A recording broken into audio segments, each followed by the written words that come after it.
पे आंसर निकालना है, कैसे निकालेंगे? सॉल्यूशन में आपको सबसे पहले क्या ध्यान रखना है? फॉर्मूला लिखना है किसका? Computation of annual carrying cost. तो एनुअल कैरिंग कॉस्ट निकालने का फॉर्मूला क्या आपका? Order quantity divided by 2 plus minimum stock into carrying cost per unit per annum.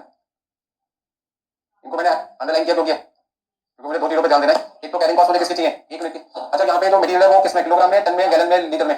Kilogram. तो यहाँ पे ऑर्डर क्वांटिटी लिखूंगा 10,000 kilogram divide by 2 plus into carrying cost मुझे चाहिए किसकी? 1 किलोग्राम की। तो ये कैरिंग कॉस्ट किसकी है?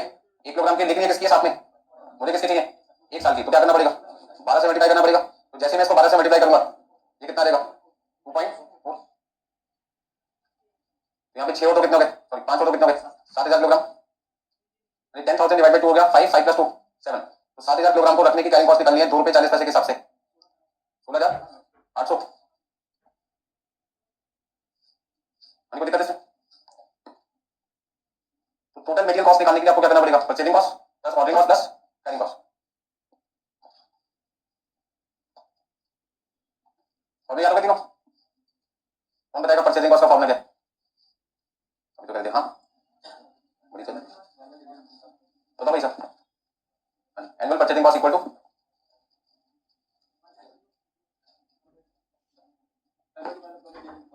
Annual demand of raw material into cost of raw material per unit. करो यूनिट में किलोग्राम भी हो सकता है, गैलन भी हो सकता है, टन भी हो सकता है, लीटर भी हो सकता है। ये डिपेंड करता है कि मटेरियल किस फॉर्म में दिया हुआ है।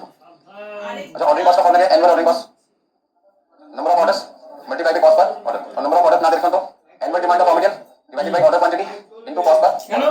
और कैरिंग कॉस्ट का formula order quantity divided by 2 plus minimum stock. Minimum है तो लेंगे, नहीं है तो नहीं लेंगे। ये तो कंपनी के ऊपर डिपेंड करता है वो मिनिमम रखते हैं या नहीं रखते। ठीक है ना? यदि किसी के पास में मिनिमम बैलेंस रखने के लिए नहीं है, वो कहते हैं मेरे को पैसे पर सिर्फ जितना मटेरियल को चाहिए उसके लिए एक्स्ट्रा पैसा है नहीं मटेरियल के लिए, तो वो मिनिमम बैलेंस मेंटेन करेगा नहीं। ठीक है ना? तो ऐसे केस में यदि मिनिमम नहीं है तो 0 पे आपको अपना आंसर निकालना पड़ेगा। हो गया तक सबका? तो टोटल मटेरियल कॉस्ट निकालने के लिए आपके कितने पॉइंट्स हो गए? Annual purchasing cost, annual ordering cost और एनुअल कैरिंग कॉस्ट। तीनों को प्लस कर दो तो आपकी टोटल मटेरियल कॉस्ट आ जाएगी। एपीसी कैसे निकालेंगे? Annual demand of raw material into cost of raw material. यदि मटेरियल किलोग्राम में तो यहाँ पे क्या लिख दो? पर किलोग्राम। यदि मटेरियल आपका टन में तो क्या लिखेंगे? ठीक है? Annual demand of raw material divided by order quantity into cost per order. Order quantity divided by 2 plus minimum stock into carrying cost per unit पर एन।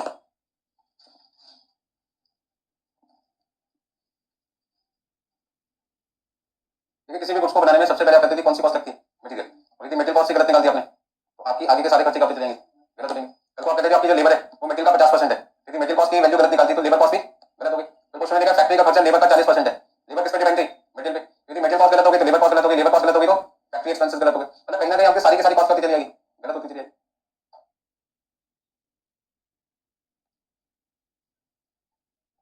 ठीक है? इतना चीजें बहुत है समझने के लिए। एक ऐसा सब्जेक्ट है जिसमें कभी भी एंड नहीं होता, जितना चाहो उतना समझ सकते हो।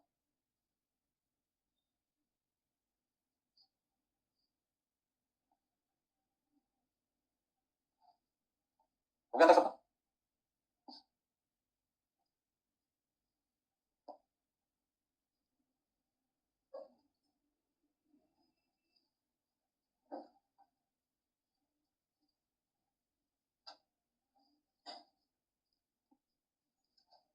देखिए नेक्स्ट पॉइंट।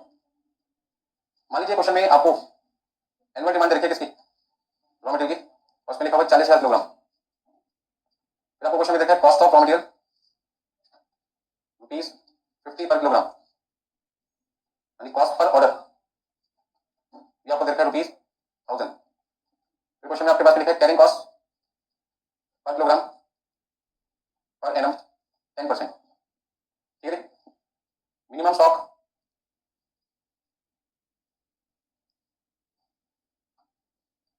और ऑर्डर क्वांटिटी आपके पास मान के चलते 5,000। आपसे कहते थे कैलकुलेट क्या कर दो? Annual ordering cost. तो मुझे एनुअल ऑर्डरिंग कॉस्ट निकालना है और एनुअल ऑर्डरिंग कॉस्ट का फॉर्मूला तो जानते हैं क्या होता है? Order quantity divided by 2 plus minimum stock multiply by carrying cost per kilogram per annum. अब कैरिंग कॉस्ट के आगे पर किलोग्राम भी लिखा है पर एनम भी लिखा है, देख के बड़ी खुशी हुई, लेकिन यहाँ देख के बड़ा दुख हुआ ये चीज तो किसमें देखिए परसेंटेज में, तो कोई बात नहीं, जो चीज देखिए वो तो लिखो, कम से कम मन में खुशी आती है कि कुछ तो पेपर भरा मैंने। अब क्या करूँ, अभी 10% है, ये 10% किसका निकालूं, इस 1000 का या फिर 50 रुपए का, क्योंकि मुझे कैरिंग कॉस्ट तो किसमें चाहिए, रुपीज में चाहिए ना, कैरिंग कॉस्ट किसमें चाहिए, रुपीज में चाहिए, तो किसी भी चीज को रुपीज में निकालने के लिए मल्टीप्लाई तो रुपीज में करना पड़ेगा ना परसेंटेज को।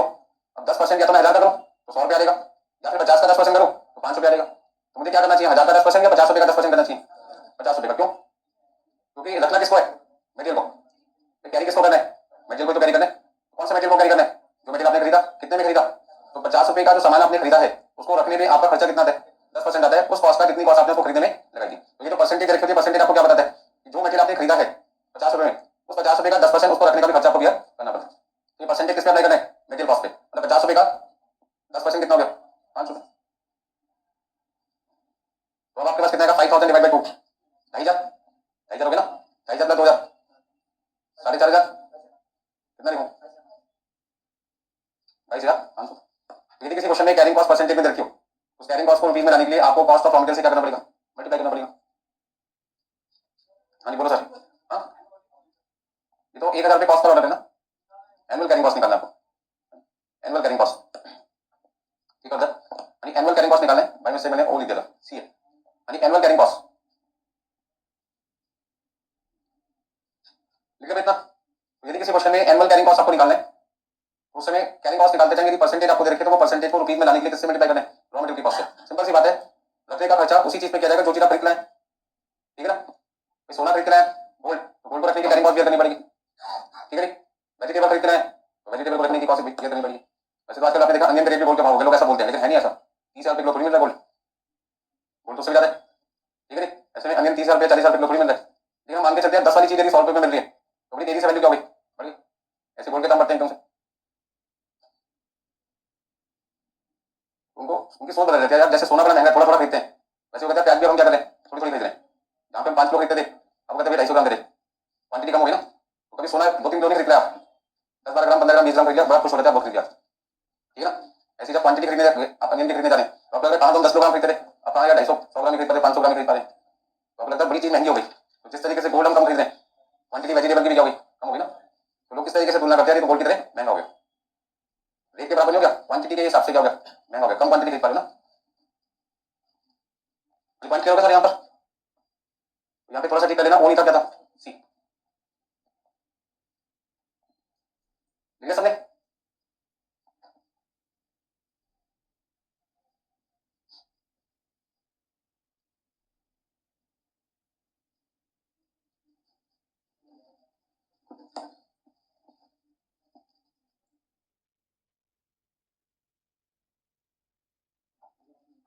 देखिए कैरिंग कॉस्ट में और ऑर्डरिंग कॉस्ट में क्या क्या चीजें शामिल होती हैं, जरा उसको लिख लेते हैं, कैरिंग कॉस्ट में एक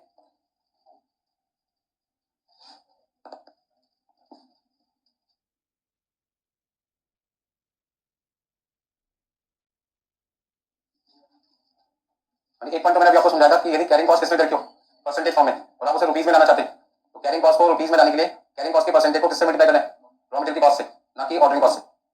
दूसरा कैरिंग कॉस्ट के अंदर क्या क्या चीजें शामिल होती हैं, कई बार क्या होता है क्वेश्चन को बड़ा बनाने के लिए वो क्या करते हैं, कैरिंग कॉस्ट जैसे अभी हम 4 रुपए लिख रहे थे, एक एग्जांपल दे रहा ना, carrying cost per unit per annum 4 रुपए, तो वहां पे आपके लिए कोई प्रॉब्लम थी नहीं, सीधा 4 रुपए से क्या करते थे आप मल्टीप्लाई, किसी किसी क्वेश्चन में क्या करते हैं कैरिंग कॉस्ट का ब्रेकअप देते हैं, तो पहले सारे खर्चे क्या करने पड़ेंगे ऐड, और वो क्वेश्चन और अच्छा तब होता है जब ऑर्डरिंग कॉस्ट का भी ब्रेकअप दे दिया जाए और साथ में किसका दे दिया जाए कैरिंग, तो बच्चों को ये नहीं समझ में आता कौन सा ब्रेकअप कैरिंग कॉस्ट का था कौन सा ऑर्डरिंग का था। अब मान लो क्वेश्चन में प्रिंट फेज लिखा हुआ है, प्रिंट फेज का मतलब क्या, जब आपकी फैक्ट्री में कोई चोरी हो जाए छोटी वैल्यू की, छोटे सामान की, जब वो सामान जिसकी वैल्यू क्या है बहुत कम है, ठीक है ना, अब जैसे मान लीजिए चाय की दुकान पे आप काम करते हैं, ठीक है, तो जो चाय का मालिक है, दुकानदार जो है जो मालिक है, वो कहता है शाम को जब जाओगे यहाँ से तो थोड़ा साफ करके जाना, ताकि अगले दिन मॉर्निंग में आपको सफाई करने में टाइम वेस्ट ना करना पड़े, तो शाम को जब आप सफाई करते हो तो जगह की तो सफाई करते हो, साथ में जो डब्बे जिसमें चाय पत्ती चीनी रखी है थोड़ा वो भी साफ कर देते हो, आपने मतलब समझ गया, 2-3 चम्मच वहां से निकाली और एक छोटे से बैग में डाल के ले गए, तो दुकानदार को क्या लगा कितना नुकसान हो गया, यदि 4 चम्मच चीनी निकाल दिया, 2 चम्मच चाय की पत्ती भी आपने निकाल दी, तो क्या बहुत बड़ा नुकसान हो गया उसका, इतना तो हो गया था मैं चाय बनाते वैसे ही कर देता हूँ जमीन पे, बस समझो मेरी, चोरी तो है लेकिन बहुत छोटे अमाउंट, अगर पूरा डब्बा डब्बा गायब हो जाता है वो सफाई में, तो फिर उसको लगता है तो बड़े अमाउंट की चोरी हुई, तो जो चोरी बर्दाश्त की जा सके, मतलब जो नुकसान बर्दाश्त किया जा सके उसको हमें नाम दे देंगे बेनिफिट, समझ में, हमें पता है 1-2 चम्मच तो वैसे ही हम इग्नोर कर देते हैं,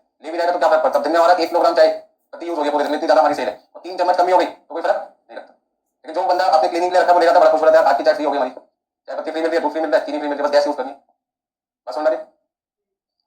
होल्डिंग कॉस्ट का मतलब क्या, जब कोई मटेरियल ज्यादा क्वांटिटी में खरीद लेते हैं तो जब तक वो कंज्यूम ना हो जाए उसे खराब होने से बचाने की जिम्मेदारी तो हमारी है।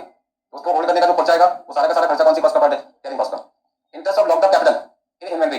अब आप सोचो, यदि आपके पास में मटेरियल नहीं है और आप ज्यादा क्वांटिटी मटेरियल की खरीद लेते हैं और वो मटेरियल आपको पता है कि आज यूज नहीं होगा, 50 दिन में यूज होगा, तो मटेरियल आपने 50 दिन का आज ही खरीद लिया, जबकि आज आपके पास में से एक दिन का मटेरियल चाहिए था, तो आपने कितने दिन का मटेरियल इन एक्सेस रख लिया? 49 डेज का। तो सर आपका पैसा 9 डेज है, उसके बाद ही तो वापस आएगा, क्योंकि जैसे जैसे मटेरियल कंज्यूम होता रहेगा वैसे वैसे गुड बनता रहेगा, जैसे जैसे गुड बनता रहेगा पैसे आपके वापस सेल होने के आते रहेंगे। लेकिन जब तक वो मटेरियल कंज्यूम नहीं होगा आपका पैसा क्या हो गया? ब्लॉक हो गया। रॉ मटेरियल की फॉर्म में गोडाउन के अंदर पड़ा हुआ दिखाई देगा ना आपको, तो वो मटेरियल कहने के लिए तो मटेरियल है, पर मेरी नजर में तो पैसा है। मान लो मेरे पास में 10,000 रुपए पड़े थे और मैंने उससे सारा का सारा मटेरियल खरीद लिया 10,000 किलोग्राम, 1 किलोग्राम 1 रुपए का था, तो 10,000 रुपए में कितना आया? 10,000 किलोग्राम। और वो मटेरियल एक साल में कंज्यूम होगा, तो इसका मतलब मेरा पैसा अब रॉ मटेरियल में कन्वर्ट हो गया। और रॉ मटेरियल कहां पे दिखाई दे रहा है मुझे? गोडाउन में। तो मैं कहूंगा गोडाउन में मटेरियल पड़ा है या 10,000 रुपए पड़े, एक ही बात है ना भाई। मटेरियल किसके इक्वल है? 10,000 रुपए के इक्वल है। तो 10,000 रुपए यदि मैंने किसी को ब्याज पे दिए होते तो उसमें मुझे एक साल का क्या मिलता? इंटरेस्ट मिलता ना। तो मुझे इंटरेस्ट मिलेगा या नहीं मिलेगा? नहीं मिलेगा, क्योंकि मैंने उसे ब्याज पे ना देके किसी को रॉ मटेरियल खरीदने में पैसे इन्वेस्ट कर दिया, तो मेरे लिए पैसा क्या हो गया? ब्लॉक हो गया। ब्लॉक को क्या कहते हैं? Long term. तो रॉ मटेरियल को एज अ स्टॉक रखने में, रॉ मटेरियल को खरीदने में जो आपका पैसा लग गया वो हो गया long term capital, block capital. पैसा ब्लॉक हो गया आपका कितने साल के लिए? एक साल के लिए। तो एक साल के लिए यदि वो पैसा आपने किसी और को दिया होता, कुछ इंटरेस्ट मिलता नहीं मिलता? तो क्या वो इंटरेस्ट मिलेगा आपको? तो इंटरेस्ट आपको क्या हो गया? नुकसान हो गया। नुकसान को हमने कौन सी कॉस्ट का पार्ट बोल दिया? Carrying cost. ठीक है। यदि मटेरियल मैंने एज अ स्टॉक ना रखा होता तो आज वो पैसा मैंने किसी को ब्याज पे दिया होता और साल के एंड में मुझे ब्याज मिलता। ब्याज नहीं मिल पाया क्योंकि मैंने उस पैसे को किसी को देने की जगह क्या खरीद दिया? मटेरियल। तो मटेरियल को खरीदने की वजह से मुझे इंटरेस्ट का लॉस हुआ, loss of interest due to purchase of raw material as inventory, जिसे हम कहते हैं कैरिंग कॉस्ट, मतलब की अपॉर्चुनिटी कॉस्ट। ठीक है। अच्छा, हमें मटेरियल खरीद के क्यों रखा? ताकि कभी भी हमारी प्रोडक्शन मटेरियल की वजह से ना रुके। यदि प्रोडक्शन को ना रोके, मतलब प्रोडक्शन रोकना नहीं चाहते, तो उसमें मटेरियल आपको हमेशा क्या रखना चाहिए? एक्स्ट्रा। तो प्रोडक्शन आपकी ना रोके उसका फायदा लेने के लिए आपको इंटरेस्ट क्या करना पड़ा? सेक्रीफाइस करना पड़ा। इसलिए सामान रख दिया। किसी एक चीज का फायदा लेने के लिए दूसरा आपको क्या करना पड़ा? नुकसान उठाना पड़ा। अन्य स्टोर स्टाफ सैलरी जो आपने स्टाफ रखा हुआ है रॉ मटेरियल को स्टोर करते टाइम, तो ये ध्यान रखिएगा कितना मटेरियल आया, कितना मटेरियल चला गया, ये सारी चीज। Rent of godown, insurance of material. कई बार मटेरियल कॉस्टली होता है, ज्यादा क्वांटिटी होता है, तो उसका चोरी होने का डर रहता है, और यदि चोरी हो गया तो हम चाहते हैं हमारा नुकसान ना हो, हमने उसका क्या करवा लिया? इंश्योरेंस करवा लिया। ठीक है। अब जैसे टिम्बर इंडस्ट्री है, तो जहाँ पे टिम्बर लार्ज क्वांटिटी में आपने स्टोर कर रखा है, हो सकता है कोई आपका जान पहचान वाला आपका नुकसान चाहते हैं, ठीक है, वहां लगा दे। लगाई तो उसे छोटी सी लकड़ी में था, इनको पूरे टिम्बर में रख सकती है ना। जरूरी नहीं है कि सारा का सारा टिम्बर जले, जब तक लकड़ी का जलने का पता लगा, हम 3-4 घंटे बाद पहुंचे, 3-4 घंटे में कुछ तो सामान जलेगा ना। तो मान लीजिए 1 लाख रुपए का टिम्बर रखा होता वहां पे स्टोर में और 10,000 का जल गया, तो 10,000 का तो नुकसान हो गया ना। तो हम चाहते हो 10,000 का इंश्योरेंस कंपनी से मिल रहा है, तो उसका हमने क्या करा रखा है? इंश्योरेंस। तो सोच के बताना, इंश्योरेंस मैंने 10,000 का करा रखा है, पूरे 1 लाख का, पूरे 1 लाख का इंश्योरेंस प्रीमियम तो हमेशा किसका देंगे? पूरे 1 लाख का। तो 1 लाख पे मान लो 5,000 रुपए इंश्योरेंस दे रखा था, तो यहाँ इंश्योरेंस कितना ऐड कर देंगे कैरिंग कॉस्ट में? 5,000। नेक्स्ट आपका कौन सी कॉस्ट है? Ordering cost. ऑर्डरिंग कॉस्ट का मतलब है जब आप सप्लाई को ऑर्डर प्लेस करते हो, तो कई बार ऐसा होता है कि सप्लाई बड़ा बिजी होता है बड़े ऑर्डर में, और हमारी ऑर्डर क्वांटिटी क्या है? छोटी। मान लीजिए आपको चाहिए 500 किलोग्राम मटेरियल, तो ये आपके लिए तो लगता है बहुत बड़ी क्वांटिटी, लेकिन सप्लाई कहता है कि हम तो मिनिमम ऑर्डर 10,000 किलोग्राम का लेते हैं, और आप कितना मांगे हो? 500। तो आपको क्या लगता है सप्लाई आपको टाइम पे मटेरियल दे पाएगा? वो हमेशा क्या करेगा? पहले बड़े ऑर्डर को पूरा करेगा, क्योंकि उसके तो बड़ा क्लाइंट हुआ है, तो 10,000 किलोग्राम उससे ज्यादा खरीद रहा है, हम कितना खरीद रहे हैं? 500। तो इसलिए हम चाहते हैं कि सप्लायर 10 वाले को भी दे और हमें भी दे, टाइम पे दे हमें भी। तो उसके लिए मुझे क्या करना पड़ेगा? सप्लायर के साथ में तालमेल बना के रखना पड़ेगा, मतलब उसको फॉलो करना पड़ेगा। फॉलो करना मतलब हर थोड़ी देर में मैसेज करना पड़ेगा, उसको याद दिलाना पड़ेगा, उसकी दुकान के पास खरीदना पड़ेगा, तो जब भी वो उठाए इधर देखे हमें देखे, और हमें देखेगा तो हम देंगे 500। 500 सामान चाहिए, या तो नीचे रखेंगे या फिर हमें देखेगा। हमें देखेगा तो उसको अंदर शर्म आ जाएगी, उसको वो कहते हैं भाई साहब सप्लायर इसको परेशान करके रखा हुआ इसने, या फिर वो मना कर देगा कि भाई हम आपको सामान दे देंगे। ठीक है। वो मना करेगा, फिर हम उसको समझाएंगे भाई भगवान ने आपको समझाया होगा, भगवान की पूजा करते हो, कस्टमर कौन है? भगवान का दूसरा रूप है, तो इधर भगवान की पूजा करो, इधर भगवान को नाराज कर लो, कैसी पूजा कर लो? तो बस समझ आ रही, तो उसे मजबूरन 500 का ऑर्डर देना पड़ सकता है। तो फॉलो का मतलब क्या है? उसको मेल करो, व्हाट्सएप करो, मैसेज करो, टेक्स्ट करो, फोन करो, कोई ना कोई तरीका जिससे आप उससे बातचीत कर सकते हो, वो तरीका आपको अपनाना पड़ेगा। क्या पैसे लगेंगे नहीं लगेंगे इन सब कामों में? लगेंगे। बार बार आपको बंदे को भेजना पड़ेगा, क्योंकि आपको याद दिलाओ कि उन्होंने वादा किया डिलीवर करने का, क्या वो डिलीवर करेंगे या नहीं करेंगे। इंस्पेक्शन कॉस्ट पर लो, जितनी बार आप मटेरियल मंगाते हैं उतनी बार रिसीव करते टाइम आपको क्या करना चाहिए? मटेरियल को चेक करना चाहिए कि क्या वही क्वालिटी सप्लाई ने सप्लाई की जो हमने मांगी थी, या डिफरेंट तो नहीं है भाई, या साइज तो चेंज हो गया, कलर तो चेंज नहीं हो गया। अदरवाइज प्रोडक्शन के टाइम पे मटेरियल डिफेक्टिव निकला, काम आपका क्या होगा? रुक जाएगा। कॉस्ट ऑफ हैंडलिंग मटेरियल क्या मतलब होता है इसका?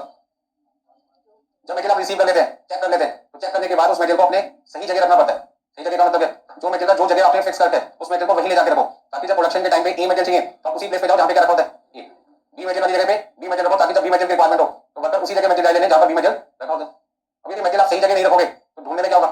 टाइम वेस्ट हो जाएगा ना। जैसे घर में मान लीजिए 3-4 बच्चे पढ़ने वाले हैं, ज्वाइंट फैमिली है, मान लो एक ही फैमिली में 3 बच्चे हैं, एक ही स्कूल में पढ़ते हैं, और सबकी कॉपी का कवर क्या है? एक ही कलर है। और सबसे अच्छी बात क्या थी? एक ही जगह अलमीरा में उन्होंने सारी बुक्स रखी है तीनों बच्चों ने मिलकर। बड़ा मजा आता है जब कोई टीचर पढ़ाने आता है तो सारा हम क्या करते हैं, अलमारी को पहले घेर देते हैं बुक्स को, फिर अपनी बुक ढूंढना चालू कर देते हैं। ऐसा क्यों? स्कूल एक कॉपी का जो कवर था वो भी सेम कलर का था, तो पता ही नहीं चलता था, नाम ढूंढते रहते थे कौन सा नहीं है। बस समझ रहे, इससे टाइम वेस्ट हो रहा था। हमें काम करना चाहिए था उसी अलमीरा में, हमें 3 शेल्फ डाल देना चाहिए था, या 2 पार्टीशन कर देने थे 3, उसमें नाम लिखो। जो सबसे छोटा बच्चा उसकी हाइट कम हो गई उसको सबसे नीचे वाले को, नीचे वाले को थोड़ा ऊपर, और सबसे बड़ी हाइट वाले को सबसे ऊपर। उससे फायदा क्या होगा कि अपनी अपनी जगह अपना अपना सामान रखेंगे, तो जब भी कोई चीज चाहिए होगी टाइम पे मिलेगी ना, तो उससे उसका भी टाइम बचेगा, और साथ में उसको पढ़ाने आ रहे हैं आप उसके पूरे पैसे वसूल कर पाओगे, उसको तो कोई दिक्कत ही नहीं पढ़ाने वाले को, वो तो पूरे घंटे के पैसे आपसे लेके जाएंगे। रिसीव करने के बाद, चेक करने के बाद उस मेटेरियल को उसकी सही जगह पे भी रखना चाहिए। यदि सही जगह नहीं रखा तो बड़ी दिक्कत आ जाएगी। Cost of transportation, cost of transportation, transportation किसकी? उस पर्सन की जो पर्सन ऑर्डर प्लेस करने। Cost of placing an order, order place करने में जैसे मैंने आपको बताया था कंप्यूटर ऑपरेटर का खर्चा हो गया, प्रिंटर कॉस्ट हो गई, ठीक है। ऑर्डर प्रोसेसिंग और जो भी अदर आपके खर्चे आप इसमें लिख सकते हैं, अदर ऑर्डर प्रोसेसिंग, जो भी छोटे छोटे खर्चे क्वेश्चन में रखे होंगे वो सबको क्या कर दो, ऐड कर दो। तो ये सारे खर्चे सम करने के बाद कौन सी कॉस्ट आती है, यानी और इन सभी खर्चों को ऐड करने के बाद कौन सी कॉस्ट आती है, ऑर्डरिंग कॉस्ट। अच्छा, कभी कंफ्यूजन हो तो उसे दूर करने का तरीका क्या है? ये सारे खर्चे जो होते हैं ना वो क्या होते हैं, पर लॉट या फिर पर ऑर्डर। तो जहां पे भी आपको किसी खर्चे को पढ़ने का ये फीलिंग आती है ये तो पर ऑर्डर है या पर लॉट है, हमने कौन सी कॉस्ट का पार्ट हो गया, ठीक है। मतलब कभी भी कंफ्यूजन हो तो आपको इस तरीके से सोचते चलना है। देखिए सब यहाँ पे रह गया, देख लो।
हमारी सारे पॉइंट समझ में आ गए। तो कोई भी खर्चा जो मटेरियल को खरीदने के बाद जब तक आप उसे इस्तेमाल नहीं करें उस समय के लिए करते तो कौन सी कॉस्ट होगी, कैरिंग कॉस्ट। और मटेरियल को खरीदते टाइम या उसको रिसीव करते टाइम कोई खर्चा कर रहे हो, कौन सी कॉस्ट होगी, ऑर्डरिंग कॉस्ट। और जो पैसे अपने सप्लायर को पे करने उसे कहते हैं परचेजिंग कॉस्ट। तीनों कॉस्ट के सम को क्या कहते हैं, टोटल मटेरियल कॉस्ट।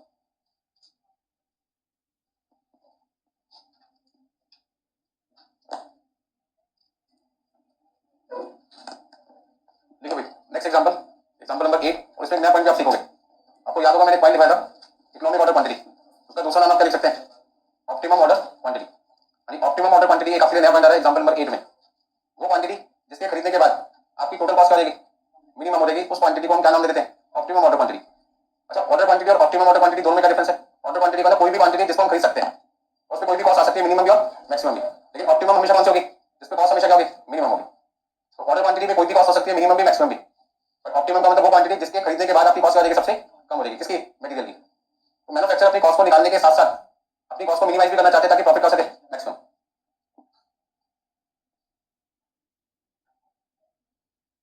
तो एनुअल डिमांड आपके पास है 10,000 यूनिट की, 2.5 units of finish good required 20 kilogram of raw material. एक ऑर्डर को प्लेस करने का खर्चा कितना है, 400 रुपए। रॉ मटेरियल को खरीदने पर आप कितने रुपए देते हैं, 10 रुपए। और कैरिंग कॉस्ट का खर्चा एक साल का कितना है, 3 रुपए। ऑर्डर क्वांटिटी आपके पास है 10,000 किलोग्राम, फिर आपके पास है 40,000 किलोग्राम, फिर आपके पास कितना है, 80,000। मतलब आपका 3 ऑप्शन है। मतलब आपने प्लान कर रखा है कि जो मटेरियल मुझे पूरे साल में चाहिए, या तो मैं एक बार में 10,000 किलोग्राम मटेरियल खरीदूंगा सप्लायर से, या फिर 40, या फिर कितने, 80। यानी एनुअल डिमांड आपको किसकी रखी है, फिनिश गुड्स की। सबसे पहले किसकी निकालनी होगी, रॉ मटेरियल की। पहले एग्जांपल आपको करवाया था मैंने ऐसे, तो समझ जैसे जैसे अगले एग्जांपल आते रहेंगे पुराने सारे एग्जांपल क्या होंगे, यूज हो जाएंगे। तो अब आपको क्वेश्चन में पहला पॉइंट क्या निकालना है, annual demand of raw material. तो annual demand of raw material का मतलब पूरे साल में मटेरियल आपको कितना चाहिए। तो मैंने कहा जी पूरे साल में मुझे फिनिश गुड्स की 10,000 यूनिट बनानी है, पहले पता लगाओ एक यूनिट बनाने में मटेरियल कितना चाहिए। तो ये क्वेश्चन को यदि आप आगे बढ़ते तो वहां पे क्या लिखा हुआ दिखाई दे रहा है, 2.5 यूनिट बनाने में 20 किलोग्राम मटेरियल चाहिए। तो यदि 2.5 यूनिट बनाने में 20 किलोग्राम मटेरियल चाहिए तो एक यूनिट बनाने में मटेरियल कितना चाहिए, 20 को 2.5 से क्या कर दो डिवाइड, कितना देगा, 8 किलोग्राम। यानी 10,000 को 8 से क्या कर दो, तो उसका पूरे साल में मटेरियल कितना चाहिए, 80,000। अब यदि पूरे साल में मुझे 80,000 किलोग्राम मटेरियल चाहिए, तो पहला आंसर आ गया। दूसरा आंसर क्या पूछे, annual material cost for each order quantity. अब आपसे करें टोटल मटेरियल कॉस्ट बताइए, यदि मैं 10,000 किलोग्राम मटेरियल खरीदूं तो, 40 खरीदूं तो, या फिर 80 खरीदूं। तो टोटल मटेरियल कॉस्ट में क्या क्या चीज आती है, टोटल मटेरियल कॉस्ट में क्या आती है, annual purchasing cost, annual ordering cost और annual carrying cost.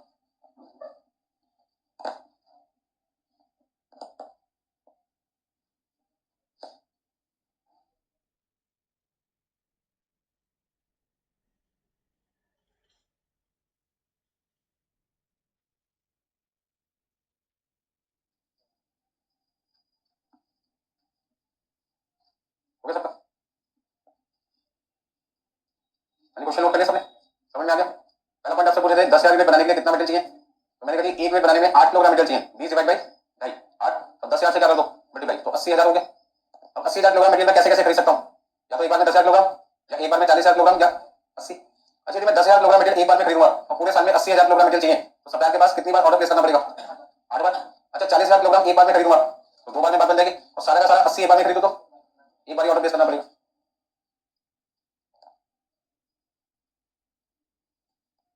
Question note कर लिया सबने, तो लिखो फटाफट से फर्स्ट आंसर आपका, annual demand of raw material equal to annual demand of finish good multiply by raw material required per unit of finish goods. देखिए भाई annual demand of finish goods आपके पास कितनी है, 10,000 यूनिट। अच्छा 20 किलोग्राम मटेरियल लगता है किसको बनाने में, 2.5, तो आपके पास कितना देगा, 80,000 किलोग्राम। अब क्वेश्चन आपसे क्या पूछ रहे हैं, computation of total material cost per annum under different order quantity, अलग अलग ऑर्डर क्वांटिटी पर मुझे क्या निकालना है, अपनी टोटल मटेरियल कॉस्ट निकालनी है।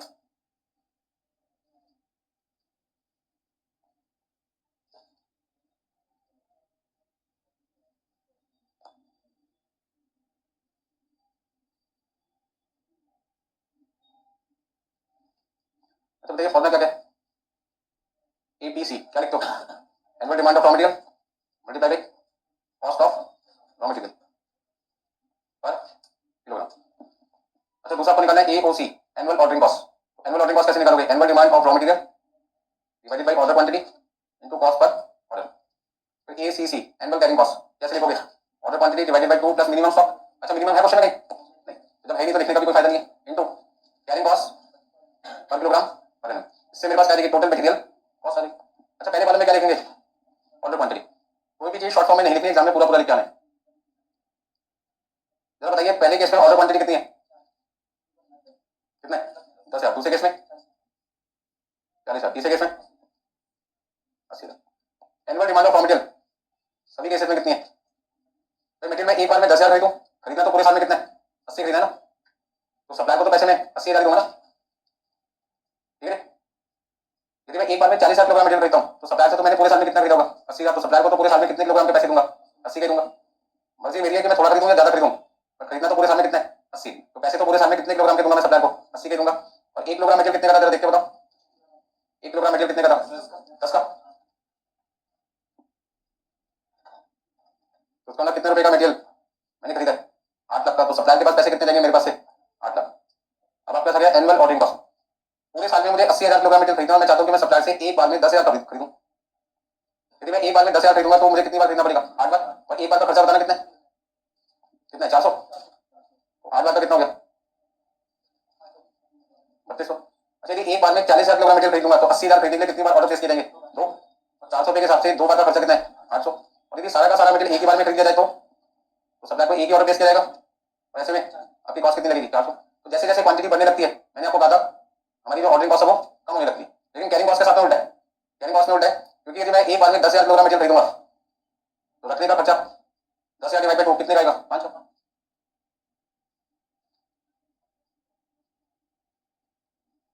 अच्छा 1 किलोग्राम की कॉस्ट कितनी थी क्वेश्चन में, 3 रुपए, तो कितना लिखेंगे 15,000 रुपए, 60,000 रुपए, और कितना है 1,20,000 रुपए, पूरा जोड़ के बताइए कितना आएगा, 8 लाख प्लस 3200 प्लस 15,000 कितना लिखूं, 8,18,200, 8,60,800 और 9,20,400। क्वेश्चन का सेकंड पार्ट भी हो गया कंप्लीट आपका। सेकंड पार्ट में आपसे क्या पूछे थे भाई, टोटल मटेरियल कॉस्ट बताइए, वो मैंने आपको बता दी।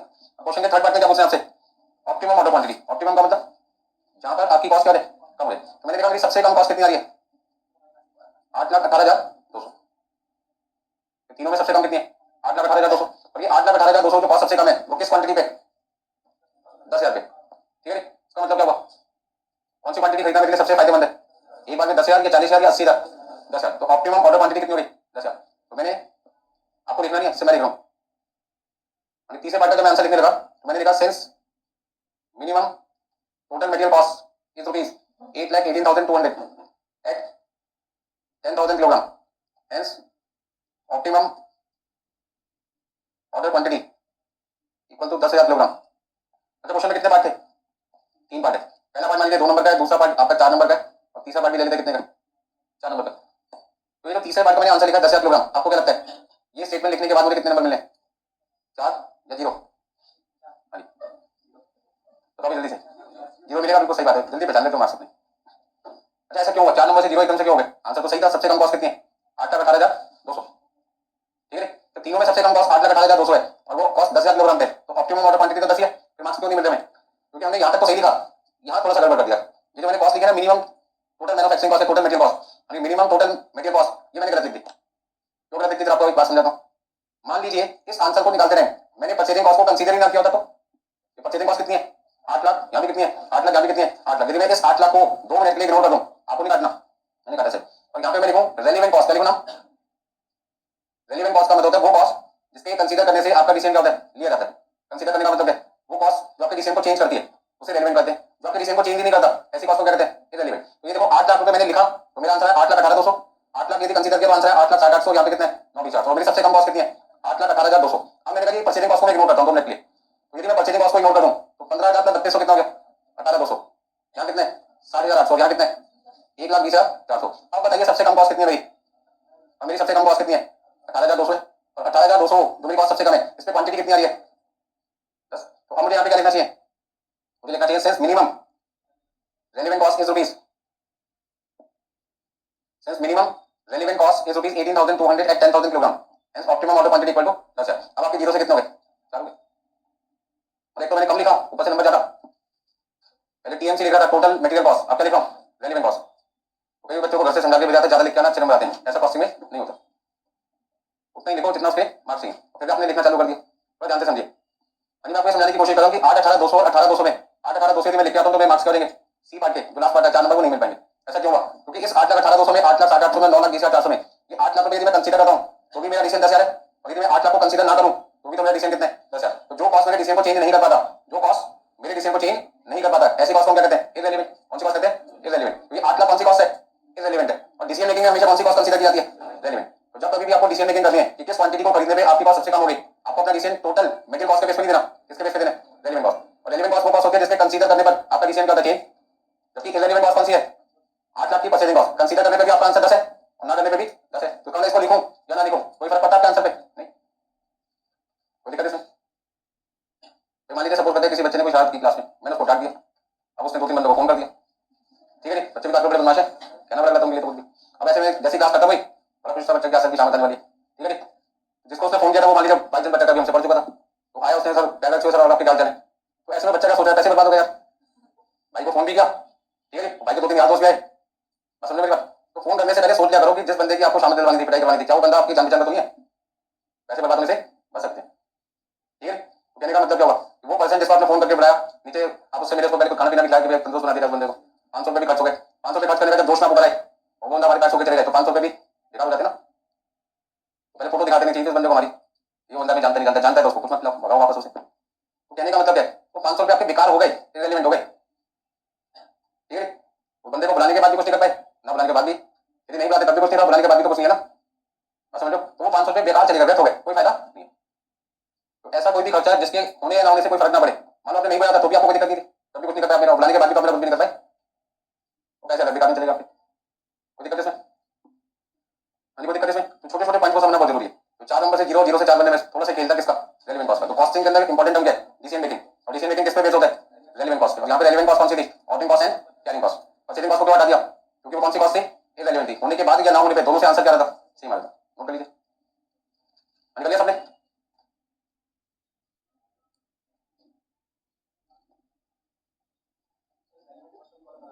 हाँ जी, बिल्कुल बनाना पड़ेगा। तभी मैंने यहाँ पे थोड़ी सी क्या छोड़ के दी, चलिए।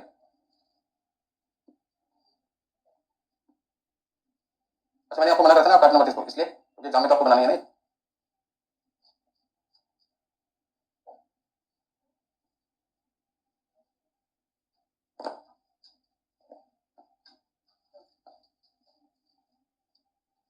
तो पूरे सब्जेक्ट में कभी भी डिसीजन मेकिंग करनी हो, कौन सी कॉस्ट को बेस लेके चलना है? Relevant cost.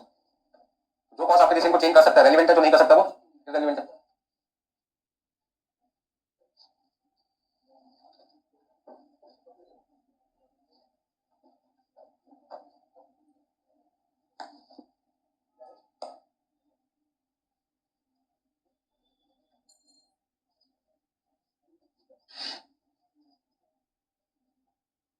हो गया सबका?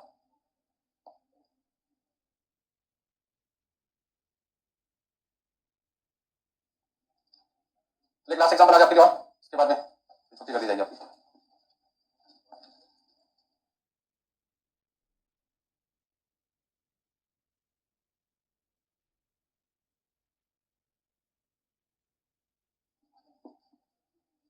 देखिए क्लास में समय करता नहीं कॉस्टिंग में, और एग्जाम में समय बचता नहीं, क्योंकि वहां चाहोगे और एक घंटा मिल जाए आपको।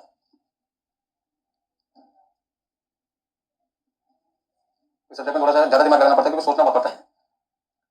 तो देखिए क्वेश्चन में एनुअल डिमांड है 60,000 kilogram, cost of raw material कितना है, 10 रुपए पर किलोग्राम, ऑर्डरिंग कॉस्ट है 500, कैरिंग कॉस्ट कितनी है 3। यहाँ पर भी आपको दो काम करने हैं, एक टोटल मटेरियल कॉस्ट निकालनी है और साथ में क्या निकालना है, ऑप्टिमम ऑर्डर क्वांटिटी। तो जब किसी क्वेश्चन में टोटल मटेरियल कॉस्ट के साथ साथ ऑप्टिमम ऑर्डर क्वांटिटी भी पूछा जाए, तो वहां पे आपको क्या करना चाहिए, दो कॉलम बनाने चाहिए। जैसे पिछले अभी आपने क्वेश्चन में किया था, एक टोटल मटेरियल कॉस्ट और उसी के साथ साथ रेलेवेंट कॉस्ट। तो यदि आपको लगता है हर जगह परचेजिंग कॉस्ट सेम आ रही है, तो रेलेवेंट कॉस्ट निकालते टाइम परचेजिंग कॉस्ट को क्या करना है, इग्नोर करना है, कंसीडर ही नहीं करना, सेम आती है। तो यदि परचेजिंग कॉस्ट हर ऑर्डर क्वांटिटी पे सेम आती है, तो रेलेवेंट कॉस्ट निकालते टाइम सिर्फ क्या लेना है, ordering cost and carrying cost. हम ये कह सकते हैं कि यदि मुझे क्वेश्चन में क्या चाहिए, रेलेवेंट कॉस्ट चाहिए, तो रेलेवेंट कॉस्ट किसके बराबर है, ordering cost plus carrying cost के, या फिर ordering cost plus carrying cost plus purchasing cost के। हाँ जी, ऊपर वाला रेलेवेंट कॉस्ट कब सही माना जाएगा, जब आपकी परचेजिंग कॉस्ट क्या होगी, same for each order quantity. Purchasing cost आपको कब लेना है, जब परचेजिंग कॉस्ट आपकी क्या होगी, different for each order quantity. फिर तो आप ये भी कह सकते हैं कि सर आपकी टोटल मटेरियल कॉस्ट और रेलेवेंट कॉस्ट है बराबर। कौन से केस में टोटल मटेरियल कॉस्ट और रेलेवेंट कॉस्ट बराबर होती है, जब आपकी परचेजिंग कॉस्ट हर ऑर्डर क्वांटिटी पे क्या अलग अलग डिफरेंट हो, चेंज हो। बस समझो, जब आपकी परचेजिंग कॉस्ट अलग अलग ऑर्डर पे अलग अलग हो, तो टोटल मटेरियल कॉस्ट और टोटल रेलेवेंट कॉस्ट दोनों क्या होगी, सेम होगी, क्योंकि टोटल मटेरियल कॉस्ट में भी तीनों चीज आती है और उस समय रेलेवेंट कॉस्ट में भी तीनों चीज आएंगी। तो हम ये कह सकते हैं total material cost equal to total relevant cost. लेकिन जब परचेजिंग कॉस्ट हर केस में सेम आती है, तो टोटल मटेरियल कॉस्ट निकालते टाइम तो परचेजिंग कॉस्ट लेनी है, और रेलेवेंट कॉस्ट निकालते टाइम नहीं लेनी।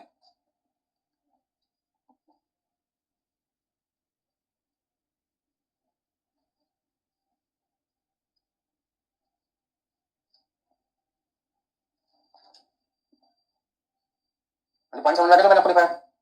यदि आपकी परचेजिंग कॉस्ट, जैसे आपने अभी प्रीवियस एग्जांपल में देखा था, हर जगह कितनी आ रही थी, 8 लाख 8 लाख 8 लाख, तो टोटल मटेरियल कॉस्ट निकालते टाइम तो लेना है। लेकिन यदि रेलेवेंट कॉस्ट निकालना है, तो मैंने उस 8 लाख को क्या कर दिया था, लिख लो। दूसरा केस, यदि एक जगह लिखा था 8 लाख, एक जगह लिखा था 7,90,000, एक जगह लिखा था 7,50,000 पे, तो फिर उस केस में टोटल मटेरियल कॉस्ट निकालते टाइम तो मटेरियल कॉस्ट लेने ही लेना है, रेलेवेंट कॉस्ट निकालते टाइम भी लेना है। तो ऐसे में फिर क्या देखोगे, टोटल मटेरियल कॉस्ट और टोटल रेलेवेंट कॉस्ट दोनों क्या आएगी, सेम आएगी। तो रेलेवेंट कॉस्ट निकालते टाइम परचेजिंग कॉस्ट कब लेना है, कब नहीं लेना, तो अभी रेलेवेंट कॉस्ट निकालते टाइम परचेजिंग कॉस्ट कब लेना है, कब नहीं लेना, तो जब आपकी परचेजिंग कॉस्ट सेम होगी तो नहीं लेना, और यदि परचेजिंग कॉस्ट डिफरेंट होगी तो लेना है। अब मेरा क्वेश्चन, परचेजिंग कॉस्ट क्यों डिफरेंट होती है, परचेजिंग कॉस्ट क्यों डिफरेंट होती है अलग अलग क्वांटिटी पे। तो जब मैं 10,000 क्वांटिटी एक बार में खरीदूंगा सप्लायर से, तो सप्लायर के साथ थोड़ी सी क्वांटिटी खरीद रहा हूं, सामान आपको महंगा दूंगा। लेकिन आप यदि 40,000 किलोग्राम मटेरियल एक बार में खरीदोगे, तो लार्ज क्वांटिटी खरीदने की वजह से मैं आपको मटेरियल क्या दूंगा, सस्ता दूंगा। और यदि आप 80,000 किलोग्राम मटेरियल एक बार में खरीदोगे, तो बहुत ज्यादा क्वांटिटी एक बार में खरीदोगे, मैं और आपको सस्ता मटेरियल दूंगा। तो क्वांटिटी डिस्काउंट मिलने लग जाता है जब ज्यादा क्वांटिटी आप खरीदने स्टार्ट कर देते हैं, तो उस वजह से परचेजिंग कॉस्ट क्या रहती है, डिफरेंट हो जाती है। तो परचेजिंग कॉस्ट कब डिफरेंट होती है, जब आपको सप्लायर क्या देता है, डिस्काउंट देता है। तो आप इन शॉर्ट ऐसा कह सकते हो, यदि आपको डिस्काउंट मिला तो परचेजिंग कॉस्ट डिफरेंट होगी, तो रेलेवेंट हो जाएगी। और यदि सप्लायर ने डिस्काउंट नहीं दिया तो परचेजिंग कॉस्ट सेम रहेगी, तो आपको कंसीडर नहीं करना। क्या समझ में, डिस्काउंट मिलेगा तो परचेजिंग कॉस्ट को कंसीडर करना है, डिस्काउंट नहीं मिला तो परचेजिंग कॉस्ट को कंसीडर नहीं करना। किसको निकालने में, रेलेवेंट कॉस्ट निकालना। ये देखना।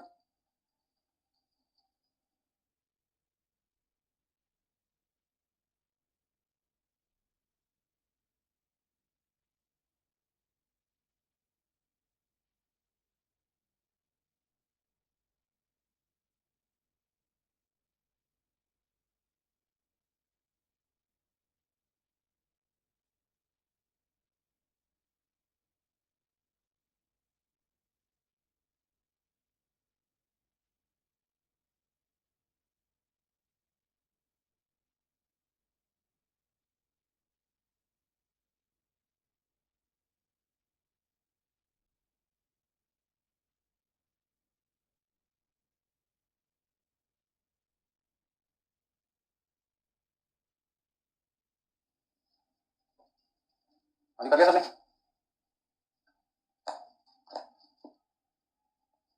देखिए भाई, तो सबसे पहले तो मुझे क्वेश्चन में क्या निकालना है? परचेजिंग कॉस्ट, फिर क्या निकालना है? ऑर्डरिंग कॉस्ट, फिर क्या निकालना है? Carrying cost. तीनों कॉस्ट को जोड़ दो तो आपकी आ जाएगी टोटल मटेरियल कॉस्ट। मतलब आंसर नंबर 1 आपका कंप्लीट हो गया। अब आता है कि क्या ऑप्टिमम ऑर्डर क्वांटिटी निकालते रहेंगे हम अपना डिसीजन टोटल मटेरियल कॉस्ट के बेस पे करेंगे या रेलेवेंट कॉस्ट के बेस पे करेंगे? तो आपका आंसर होगा रेलेवेंट कॉस्ट।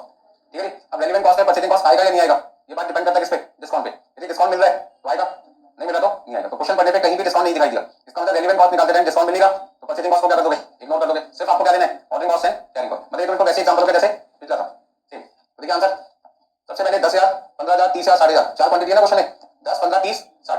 10, 15, 30, 60 पर मैंने निकाली annual purchasing cost, annual ordering cost, annual carrying cost, और इन तीनों को प्लस किया 6 लाख प्लस 3,000 प्लस 15,000 कितना देगा?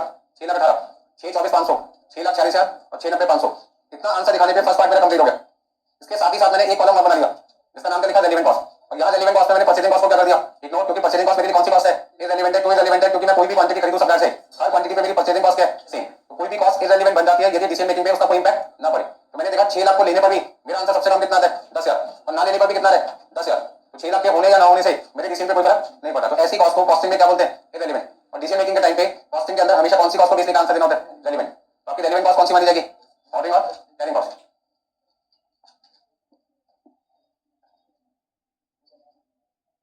बाकी इतने करते हैं, आप नोट कर लीजिए अपना आंसर फटाफट से।